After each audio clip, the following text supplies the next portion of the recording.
Boniface, sweetie. Is that you? Ah, old age does terrible things to one's sight. I didn't recognize you at first. How are you, Mum? I'm ashamed to admit that I've lost my key. Do you have a spare? For heaven's sake! How many times will you lose that key of yours? Of course I have a spare. You artists all live in your own little world. Please, accept my thanks. I would rather accept your rent. You promised to pay me several weeks ago, and I'm still waiting. I will pay you, I promise, very soon. You'd better do, my dear. Or else I'll just change the lock. And I won't fall for those cow eyes.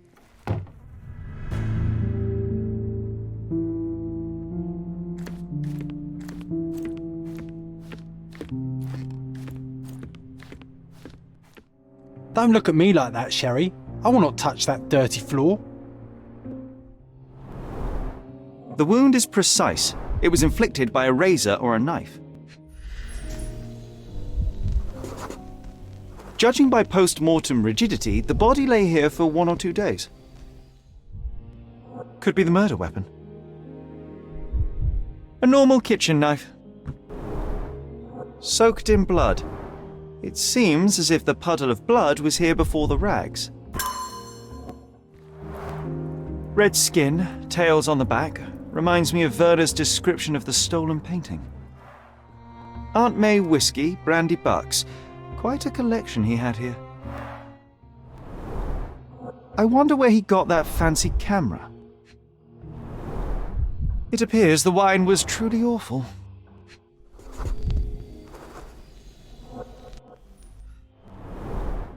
Despite the overall tendency towards mess, you cannot sit with the drawer pulled out like this. Someone left it after searching. The blood has dried. I've heard of this style of painting. It is called Expressionism.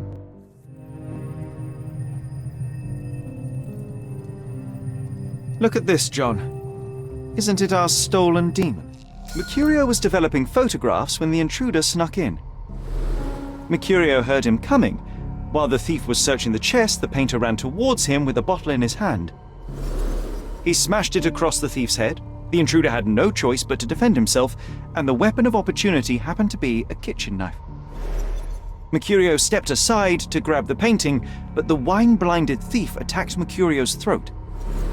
When the thief came to his senses, he saw Mercurio bleeding on the floor. He grabbed the rags and tried to bandage him, but it was too late. Why did Mercurio attempt to snatch the painting in the middle of a fight? To strike the intruder? Not with his painting, it was too important to him.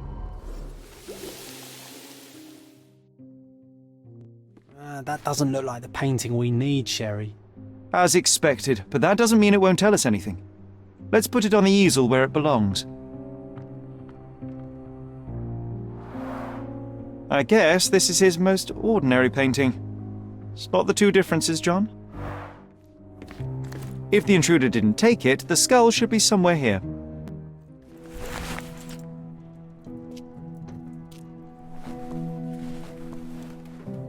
Monster was actually a man. Poor girl. John, you ought to be thrilled. We are now hunting the devil himself. What were you saying, Sherry? I was too busy sketching the scene, you know, crimes and such like, daily routine. Did you find something? A photograph. It depicts a man in a red suit with tails sprouting from his back and multiple people in masks watching the scene. It all adds up. But the act of love, it wasn't given willingly, John. It was a violation. And the girl, she was with child. Give that to me now. Did you recognize someone? No. Although the victim is not from Cordona, she is African. Look at the ritual scars on her face. Get that image out of your brain. You have to continue the investigation. I must speak to the landlady. Perhaps she saw or heard something. Sherry, you cannot tell her the truth about Mercurio. It will hurt her. John, that's illogical. Sooner or later, she will come here and discover a corpse, and I still need to talk to her. Just avoid mentioning corpse, all right? Stick to the character, tell her to call the police. I'll take that into account. And wait here. I've redrawn the people in the photograph. Now you can proceed with your investigation without those horrific details.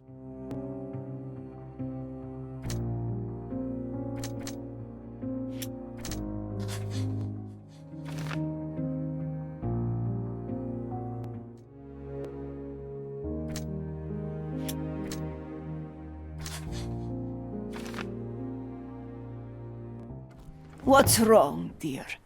You look like you've seen a ghost. Can you tell me if anyone else has recently entered the flat? Oh, you're talking about that limping man. I'm sorry I let him in. I was scared. And I thought maybe he would motivate you to find money so that you would pay your rent. No offense, dear. Can you describe him? Oh, so you weren't at home. I was so certain you didn't leave your flat that day.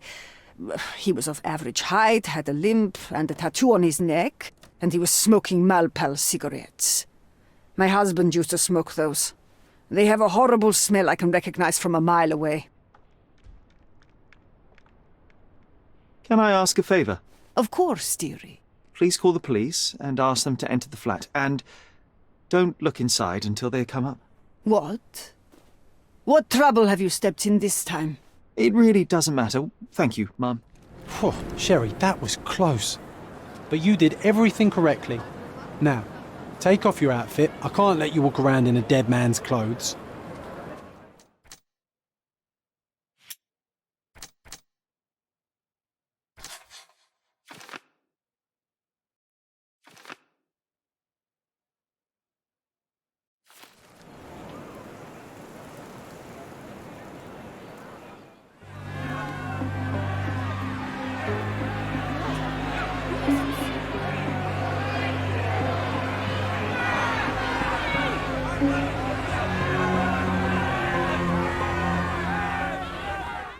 Murderers!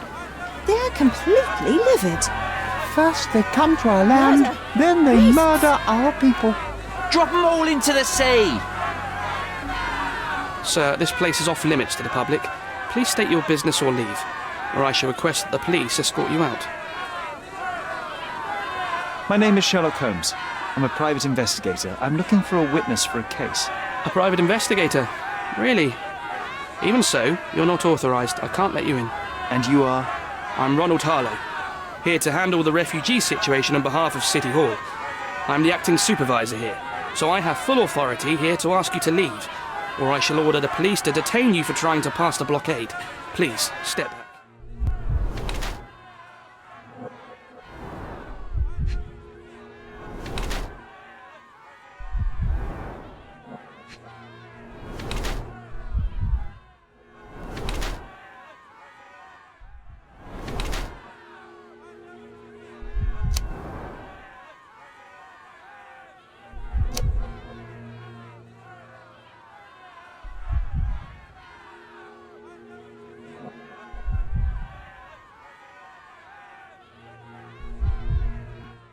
What about the murder that this crowd keeps shouting about? It's mere assumption. I assure you that the situation is under the police's control. I know you want to deal with this in the right way. You are obviously a professional and a responsible person, but you clearly have never handled a situation like this before. I am handling it, Mr. Holmes. Don't question my capability here. And tell me how you do it. You can't even calm this gathered crowd, and as for the police, they're not quite managing it either, are they? You consider yourself a problem solver, but until today, you've been solving problems sitting at your desk in a dark corner of a city hall room. Here, you need a more practical approach. What are you driving at, Mr. Holmes? I can help you to handle the situation if you're truly interested in solving things quickly and quietly. And how exactly would you manage that? Simply tell the police that I'm with City Hall and I'm permitted to investigate the scene. I'll work out the rest, but in return I need your help finding my witness. She's a young refugee. She's with child or was with child recently. Look, there is indeed a dead body inside the camp. So even if the girl you are looking for is there, all the refugees are now being detained and interrogated by the police. They won't allow you to speak with her, and I can't do anything about that until the situation settles down. So it's in our mutual interest to settle it. Oh, I suppose that things are bad enough that I ought not shy away from help. All right, Mr. Holmes, I'll tell the police to allow you to come inside. Just tell me when you're ready. Mr. Harlow, how did the refugees end up here exactly? Oh, so you're not from around here yourself? I've been away for some time, but I read the papers. Yes, this whole story has been in the papers for almost a year now. They were smuggled to Cordona on a ship from Africa. Smuggled? Then why didn't you deport them? The smugglers managed to sneak them to shore and hide them inside an abandoned warehouse. When the police raided the warehouse and found the refugees there, the ship was already gone. We aren't even certain as to which ship it was. We have busy shipping routes with other colonies these days, you see. So you decided to lock them up under a bridge? There was no other option. We're still trying to work out what to do with them. I only hope we'll find a humane solution and not put them on a raft and float them out to sea. Mr. Harlow, what exactly do you do here? What are your responsibilities? What I do and what I am responsible for are two different realities, Mr. Holmes. On paper, I am in charge of the camp territory, security, provision, and the refugees in general. What I actually do most of the time is knock on every City Hall door trying to obtain some funding, or at least rations for the camp. The police here on City Hall's behalf too? They are, minus those who came here after the body was found. The governor won't let the refugees disperse into the island, so there's a significant police presence guarding the camp. Naturally, they answer directly to the police. I have some influence here, but I'm not their direct authority. I'm ready to take a look at the scene. All right. Go inside the camp and find Inspector Tewkesbury. He's the officer investigating the scene. Tell him I sent you. Say you're an independent expert from City Hall. He'll fill in the details for you. I'll find my way with words. Thank you, Mr. Harlow. So they keep these refugees under a bridge like proverbial trolls. No wonder the people outside are so disturbed. Who the hell are you? How did you get in here? Mr. Ronald Harlow let me in, sir. I'm Sherlock Holmes, a surveyor of refugee affairs with City Hall. You're Inspector Tewkesbury, I presume? A surveyor? What does that even mean? In short, I've been sent to conduct an extensive report on the incident for the Colonial Office and to assess all the damage inflicted on state property. Got it. Another paperworm sent to count money and get food for archive mold. Go on, look around, but don't make yourself too at home. As if I didn't have enough problems before you appeared. Could you first tell me what happened here? What happened? People from the bridge above the camp heard a woman screaming and saw a mass of refugees attacking a man. Clearly not a refugee. When the camp guards came by, the man was floating in the sewage canal with a knife in his chest. Bam. A murder.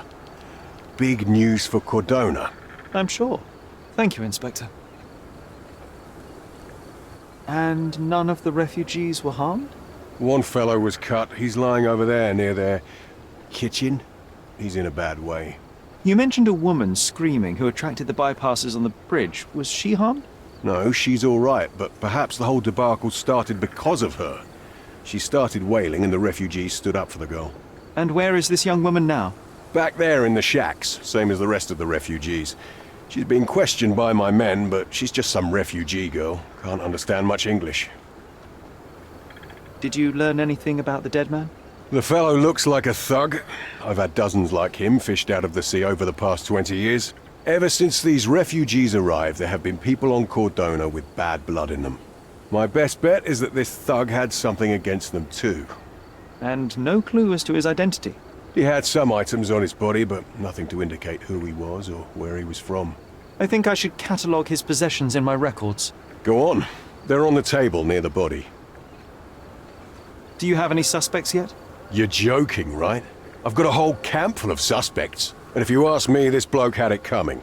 Better bury him and forget about the whole thing. And now there's a crowd gathered at the camp, and my superiors say we must thoroughly interrogate the refugees. At least those who can understand any English. Do you believe that your superiors wish to get rid of the refugees? I think that both our superiors would rather keep the story quiet. Since that's an unaffordable luxury now, they're looking how to protect their public image. That's why I have to waste my time waiting for my people to turn every stone and befriend every refugee. Someone bled profusely here.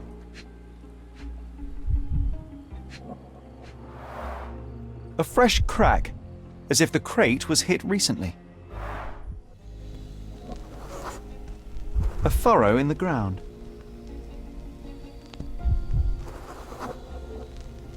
A blood trail leading to or from the canal.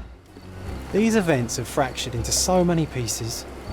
But I know you can collect them all, Sherlock.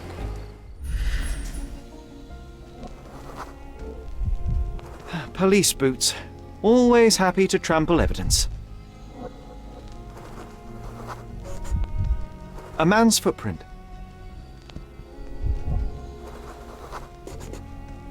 heavy boot with a worn-out sole. Oh, carnelian agate beads, a traditional African adornment. The cut is deep, potentially serious if not treated immediately. He is in shock, feverish and dehydrated. Sherry, you know first aid. Surely you have a duty to help this man. You can't leave him to certain death. I'll use it to create a solution. I can use this to stop the infection from spreading. Just washed. Better than nothing to bandage the wound. I've collated all the ingredients, now to prepare the first aid solution. Thank you. This should make you feel better, my friend. Now remain lying down and drink as much water as you can. Well done, Sherry. At least he won't die from the infection. Someone was dragged against their will. A simple leather sheath. Perfect for a dirk. Malpal, soaked with salt water. £1,000. A fair sum, especially considering British currency isn't very common in Cordona. Are these the rations the refugees get from the authorities? How do people even survive out here? A steel dirk, sharp. A common accessory among sailors and soldiers. I'd say the blade penetrated upward, however the wound is too messy to be certain. An interesting tattoo. Does it mean something?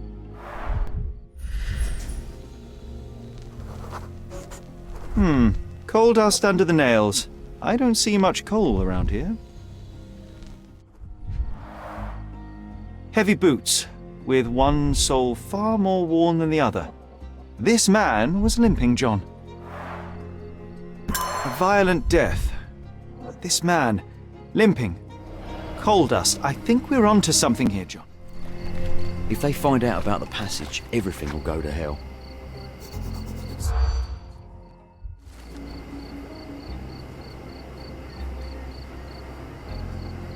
Nobody will know anything if you keep your bloody mouth shut.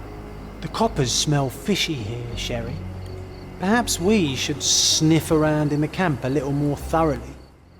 Sherry, just look at this. Living quarters in a sewer. What kind of a genius bureaucrat came up with this idea?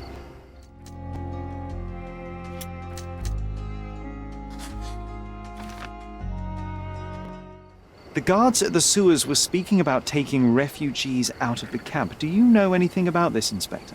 Less than you do, obviously. And this doesn't bother you as an officer of the law? I can neither punish them nor put them on the right track, if that's what you're asking. Maybe your friends at City Hall could do something about it, but I seriously doubt that. To be honest, I'm sick and tired of being frowned on for my uniform. If those fine gentlemen you've eavesdropped on are in some shady business, that's on their heads. It might have been used as an improvised weapon.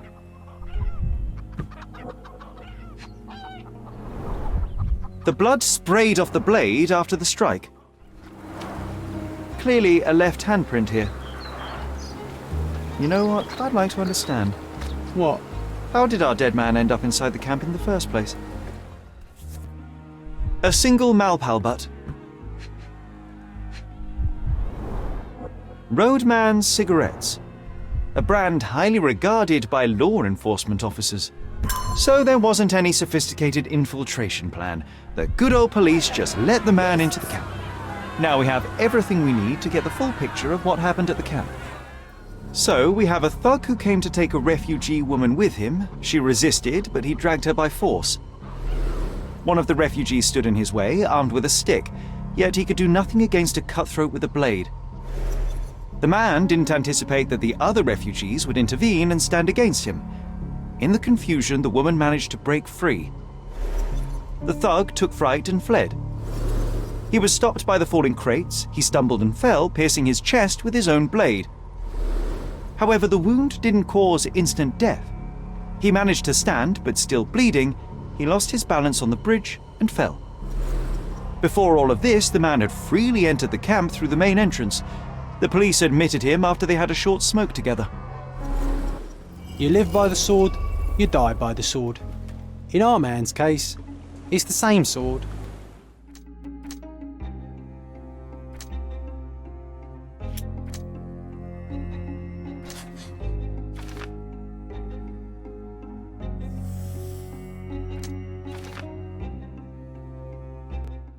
Inspector, I believe I can aid your investigation. I know who the dead man is and what really happened here. You do? Well, good for you. But I'm afraid I'm not the one you need to share your findings with. Speak to Mr. Harlow here. He's the one responsible for settling things in the camp. You don't even care to listen? Oh, I do care. And maybe even more than I need to.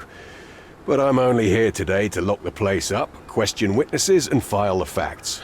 It's sad, but coming up with conclusions is not among my tasks here. You fellows at City Hall do that. Anyway, speak to the supervisor. I'll just stand by and listen to what you have to say. Mr. Harlow, your refugees didn't murder anyone. What? Pray tell me what you've learned. All right, listen carefully. This might solve one problem for you, but will create a few more. Oh, well, that's a great start. The man came to the camp intending to kidnap one of your refugees, a woman. What he didn't expect was that the refugees would stand up to protect the woman. A brawl had broken out. In the chaos of it, the man stumbled over those crates and fell on his own blade. How do you know he fell on his own blade? The wound in his chest was inflicted from an unusual angle. It was not an offensive stab, shall we say. The refugees didn't touch him. And judging by the blood at the scene, the intruder managed to raise himself but was unable to walk very far. He ultimately fell into the canal. But how did he sneak into the camp? Why didn't the police see him? And this is where your new problems emerge, Mr. Harlow. What do you mean? You're not a dull-witted man. You know what I mean. There is no feasible way to get into the camp without the police guards knowing of it. The pile of mess I had to sort out has just become bigger, but somehow that doesn't surprise me. Anyway, I thank you for your help, Mr. Holmes. I'll take it from here. Meanwhile, I'll make sure the police aren't detaining the refugees any longer. You can go back in and look for your witness. You think one small clerk can make any difference in this place? Who knows, John? Just one ill-fitting cog could make the whole machine crumble. May I ask you something? They often take us from the camp to work. Most don't mind, though. It's the only way to get a glimpse of freedom.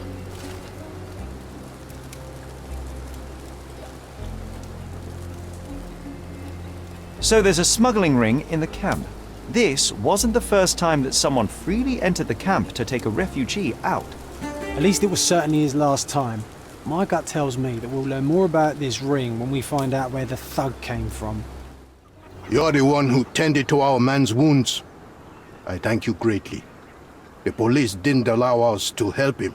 The police will leave you alone now. I've proven to them that the man who came into the camp died due to his own foolishness. Thank you for standing up for us. But nobody would help us without a reason. You're here because you want something. Yes, I do. I need to speak with the girl drawn here. The dead man came for her too. He wanted to take the girl away, but we won't allow her to be hurt again. What do you want from Naylor? Naylor. She was hurt some time ago. I'm here to find the people who did this and bring them to justice. And to find them, I need Naylor's help. Will you let me speak to her? Justice. There's no justice on this land. But you helped us, so maybe your words are not empty. You can speak to Naylor, if she wants it. But I will be watching you. Hello, Naylor?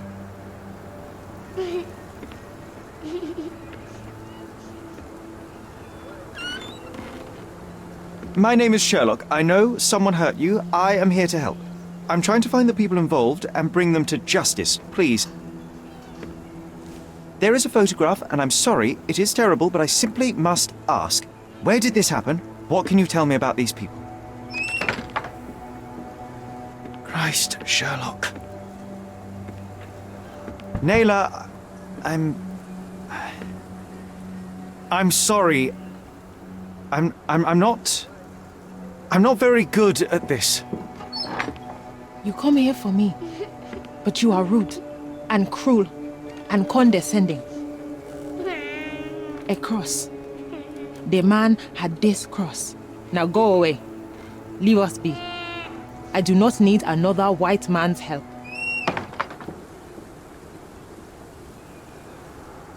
Oh, glad that wasn't me. Not my best work, John, by a long shot. Naylor doesn't want us meddling. I'm starting to wonder what this all achieves. But she helped you anyway. Now we know that maniac's face and the cross he wore, we can still catch him. The intruder has a most peculiar tattoo on his neck, 2 lines and a point.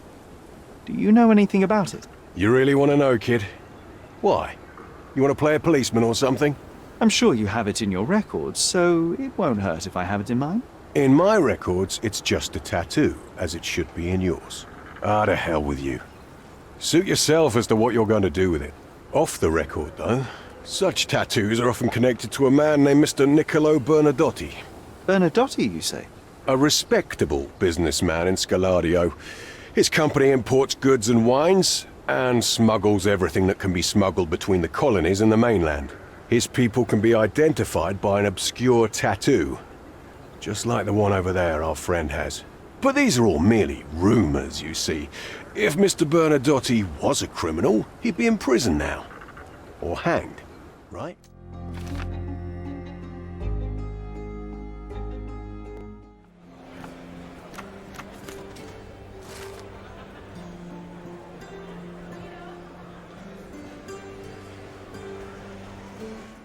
If you're here on matters of signing up for military service, come back tomorrow. Our department needs to straighten out some business.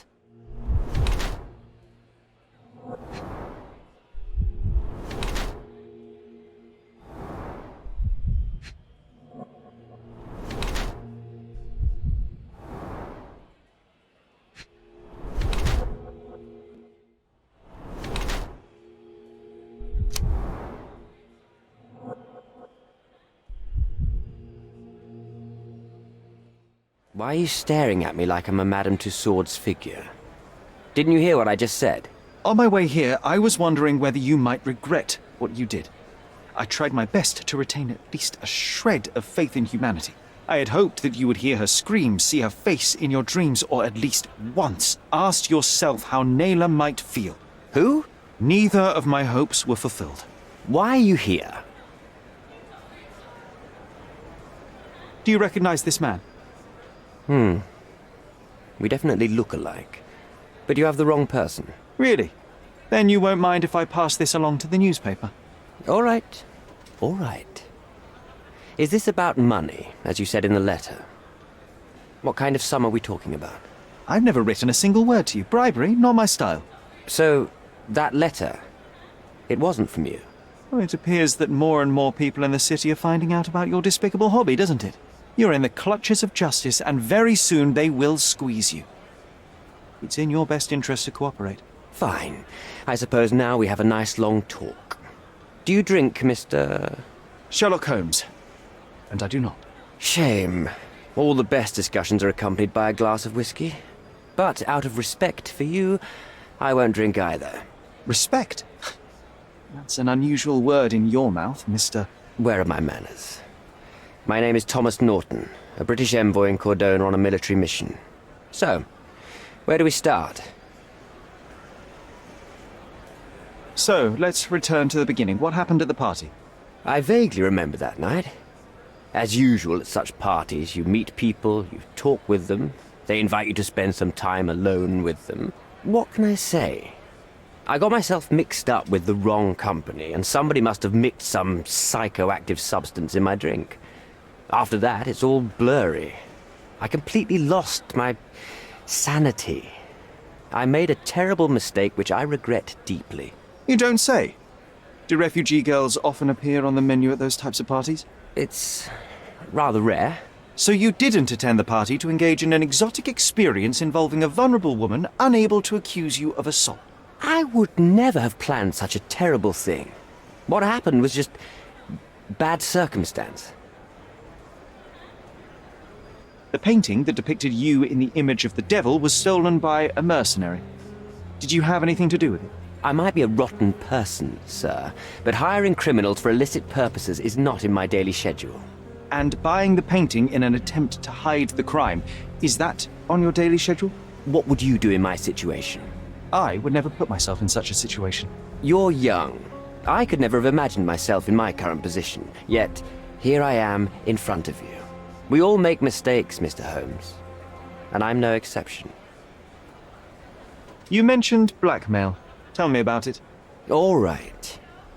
A couple of days ago, I received an anonymous letter. It said that in the art gallery at Caravansary there exists a painting that incriminates me. The blackmailer made it clear that if there is a painting, then a photograph exists too. And I should be wary of what it might do to my reputation. What does the blackmailer want from you? Money, of course. What else do such people want? Needless to say, I don't remember anyone taking photographs at the party. Up until the last moment, I hoped he was bluffing. But he wasn't, as you've just proven to me. Show me the letter. I burnt it as soon as I read it. I've left enough evidence. There's no need for any more. Boniface Mercurio, does the name mean anything to you? He's an artist, right? The one responsible for the painting that compromises you. I found him dead in his room. Oh, that is bad. Wait, you don't think that I have anything to do with this? You had motive to kill him. Maybe I did, but listen. I know how this looks, but murder? That's on another level. I had thoughts that this Mercutio... Mercurio? Well, him, yes. I thought he could have been the blackmailer. But I was too afraid to make any hasty decisions. There were plenty of ways to fail by making a move, so I chose to wait. To see what he would do next. You have to believe me. I don't believe people, I believe evidence. Then look at the evidence. Mr. Holmes, I've built my entire career on hard work and uncompromising dedication to the Crown. I made a mistake, but I'm not a villain from some cheap adventure fiction. By putting me behind bars, you will benefit precisely no one. Rotting in prison is the least you deserve, but I have a better idea. You will make amends and help the ones you hurt. Use your connections to help patriate the refugees, find them decent homes, give them jobs. There must be a meaning to your position and my decision. Yes, all right, I can do that. So, will you give me the photograph now? That's not all. Naylor deserves the very utmost of what you can do. Help the girl? I can't risk the press paying extra attention to her. I will do anything except that. I need to think this all through. Don't do anything foolish in the meantime. What makes you think you can decide what's best for these people? Such is the arrogance of British imperialism. I take your point.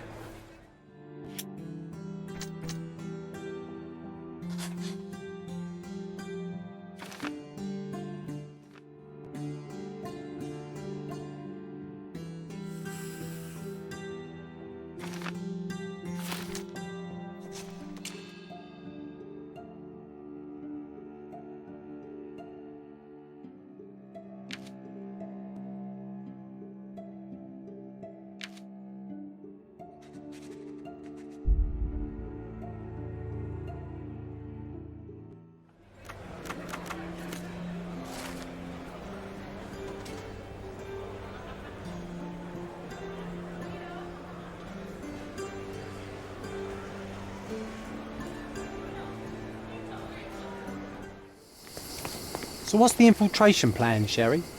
I'd go in through the rooftop if we had a harpoon gun. Hey, stop. Who are you? Haven't seen you before. Didn't see you either, mate. I'm John. Just shipped in from London. Cheap bastards had me sharing a bunk with two others. Aye, that sounds like Bernadotte. Why are you here? A problem at the refugee camp. I need to report to Mr. Bernadotte. The sooner the better. I knew it was only a matter of time until those savages stirred up trouble. Go on, get inside. You did it, Sherry. A full immersion into the criminal underworld. That was one hell of a risk, but a lot of fun. Is this? Let's see what's hidden there. Vogel's stolen painting. Isn't it curious how it developed into a much more interesting case? An amazing piece of culture. I imagine many collectors and museums would be interested in having it. Masks, traditional for the Chokwe people of Central Africa.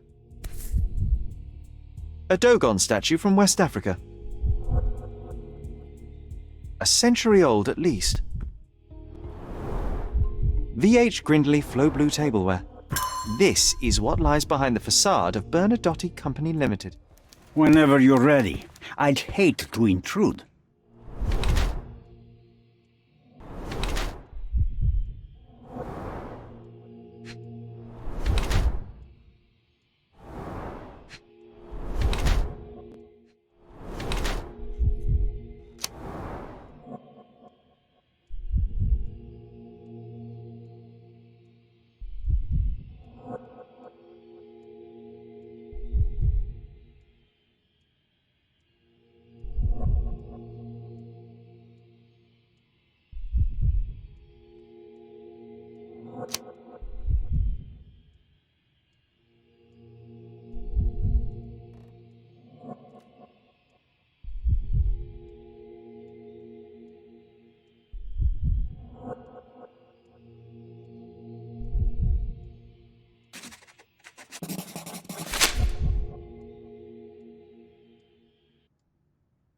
Niccolo Bernadotte, I presume? The name is Sherlock Holmes, and I'm afraid I bring bad tidings. Is that so? The man you sent to the refugee camp failed in his task. He impaled himself on his own blade. Clumsy and chaotic end. For a man who just broke onto my property, you are more businessman than brute. You have my attention, Mr. Holmes. Do not waste it. Mr. Bernadotte, do you know the name Boniface Mercurio? I do not. Mercurio was a local artist. Recently, a man broke into his apartment, ransacked the place, and killed him. The thief was looking for something. You are testing my patience, boy. In a moment, the connection will reveal itself. As I said, your man was found dead in the refugee camp. He was there to kidnap a woman, but the other refugees intervened to try and save her. The ensuing scuffle resulted in the man's accidental suicide. He sported the same tattoo as your men in this building. In fact, it also bears a resemblance to the one on your neck. Care to explain what business your man had with this woman? You have no idea what you are talking about. I can assure you this was no kidnapping. The refugees in the camp are on edge. What happened there is a tragic accident, one I am not responsible for. For what reason was your man there if not to abduct her? Why would I answer? You are yet to justify your presence in the slightest. I was hired, privately, to investigate the recent theft of a painting from an art gallery. My investigation led me to a man from your organization, and thus, to you, Mr. Bernadotte. That is quite a stretch. Why would I need to steal a painting when I could buy anyone I wanted? Interestingly enough, I spotted the stolen painting in your storeroom. I buy and sell a lot of things, Mr. Holmes. Unfortunately, if this is true, it is not the first time I have been sold stolen merchandise. I presume you were hired by the owner of the gallery. Tell them to contact me, and we'll sort out the situation. So, this painting is why you broke into my office. So many words, so little action. When you barged into my office, Mr. Holmes, I got the impression you wanted to talk business. Now I see you had come just to talk. Tell me exactly what you want, or get out. It was necessary groundwork for what comes next. I have enough evidence to conclude that the gallery thief, the artist's killer, and the dead man in the camp are all the same person. Your time is almost up, Mr. Holmes. Before you draw your gun, there is one final detail I am yet to mention. The young woman your man was tasked to collect from the refugee camp had been defiled at a perverse masquerade party. That violation was captured in a photograph by Boniface Mercurio and used as a reference for his painting. The photo shows the attacker's face. Finally. That's why you're here, Mr. Holmes. You have the photograph. It is what your man was after when he broke into Mercurio's apartment, and it is what you're after too, isn't it, Mr. Bernadotte? You have the photograph with you. How much do you want for it? I am not naive enough to carry it with me, but I am yet to decide what I shall do with it. I know the man in the photo is a British envoy. What interest do you have in his downfall? I must admit, I am rather impressed by how comprehensively you have pursued this matter. And so, you deserve the honest answer. My business dealings are often arduous in their bureaucracy. A man in his position, willing to look the other way, could ease my work significantly. In return, I will make sure no one looks his way either. A favor for a favor. Also known as blackmail, the modus operandi of any true professional. It was not originally my idea. Mercurio set things in motion, extorting the envoy for the most trivial of ends. Money.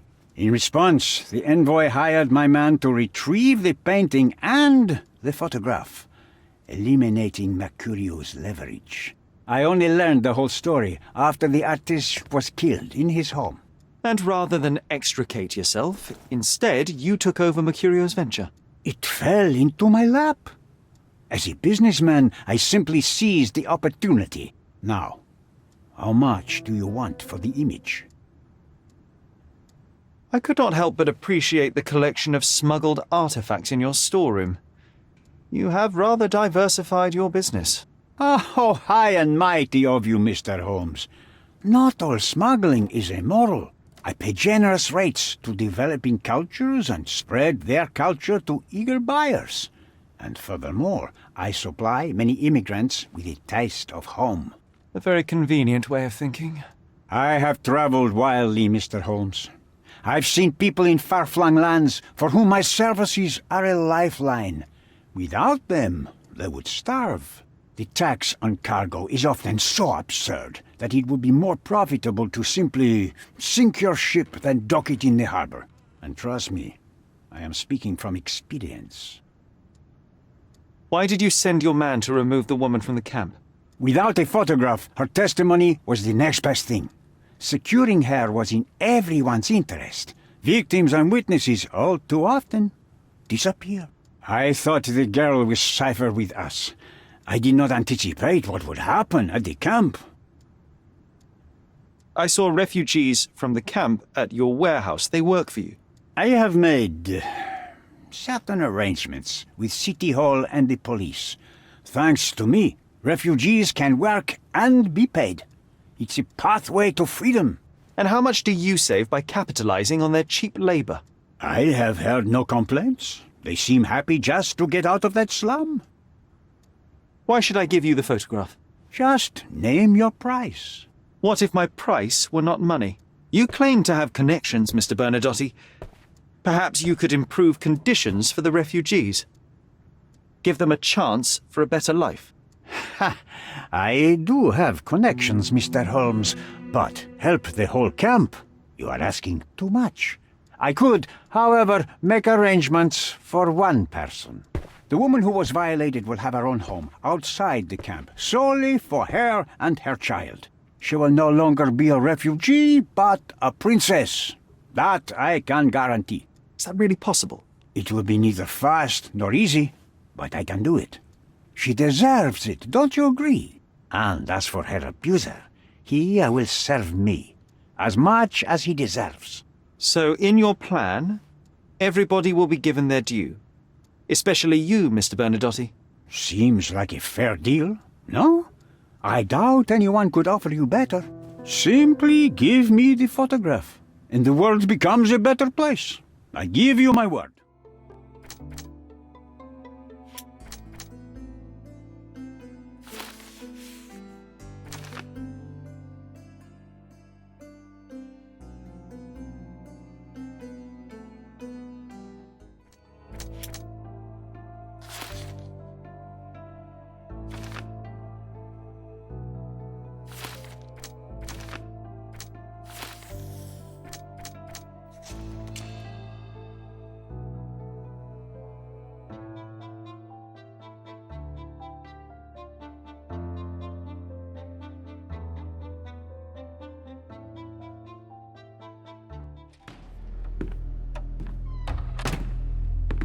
Mr. Holmes, you've returned. Have you uncovered anything new about the theft?